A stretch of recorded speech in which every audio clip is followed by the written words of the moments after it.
que d'y penser. La nation va célébrer sa jeunesse au bout de 7 semaines, le samedi 11 février. On a des frissons à penser au contexte social de cette 57e édition dans un Cameroun aux allures de Far West américain ou de mafia sicilienne, avec ses règlements de compte, ses guerres de clans où les victimes sont mutilées, jetées sur des terrains vagues. Une société criminalisée à outrance où l'abomination a depuis longtemps déjà franchi tous les Rubicons. Ici, c'est à la guerre comme à la guerre, la loi du talion et du plus fort, celui-là qui a le plus de milliards ou un plus grand pouvoir de nuisance octroyé par le décret présidentiel ou par le diable. Des films d'horreur qui sont quotidiennement projetés sur l'écran géant de la scène nationale et dont les spectateurs médusés sont aussi nos enfants. Une jeunesse bombardée par des images et des propos insoutenables véhiculés en flux continu par des réseaux sociaux, aujourd'hui au paroxysme de l'intox et du fake news. Qui suivre? Qui croire? Que penser de tout ça? A-t-on seulement un instant pensé à nos enfants, à cette jeunesse camerounaise, l'avenir de toute une nation, assassinée, sacrifiée à l'autel des intérêts criminels égoïstes?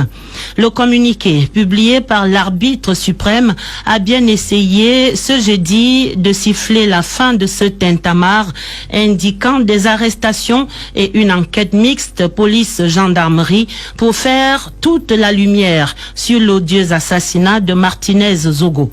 Mais les publics, 25 millions de juges d'instruction et autant de procureurs, tous exigent que des milliardaires soient arrêtés et pendus haut et court, que des gardiens du temple soient déchus.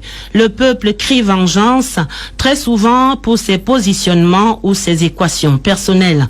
Et c'est dans ce contexte-là de capharnaüm apocalyptique, de combat titanesque à ciel ouvert, dans ce cimetière des vertus, des valeurs morales et spirituelles, de la fin de l'éducation civique et patriotique, en pleine désacralisation de l'humain, au cœur de cette bestialité que se prépare le 11 février 2023.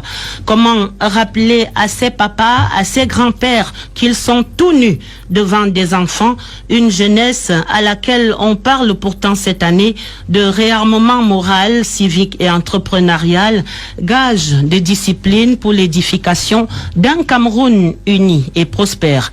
Les organisateurs là-bas au ministère de la Jeunesse et de l'Éducation civique s'efforcent de maintenir le curseur social sur cette thématique moralisante, mais nul n'est dupe, surtout pas cette jeunesse si futée aujourd'hui qui nous questionne le soir en rentrant sur qui finalement a été arrêté, qui donc est auditionné au CED, qui sont donc les suspects dont parle le chef de l'État. Comment oser encore parler de discipline individuelle à cette jeunesse?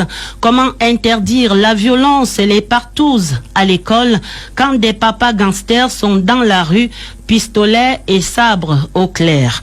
Qui donc arrêtera ces combats titanesques d'une succession pourtant pas ouverte pour répondre à cette question lancinante du chef de l'État qui attend réponse depuis les années 80? Quel Cameroun voulons-nous donc pour nos enfants? Que des mamans marchent dans les rues, que les hommes de Dieu crient et imposent le cessez-le-feu, qu'on sépare cette bagarre dont les victimes collatérales ne se comptent plus parmi nos enfants. Mais de grâce qu'on cache ces films d'horreur que nos enfants ne sauraient supporter davantage en ce 11 février. Adèle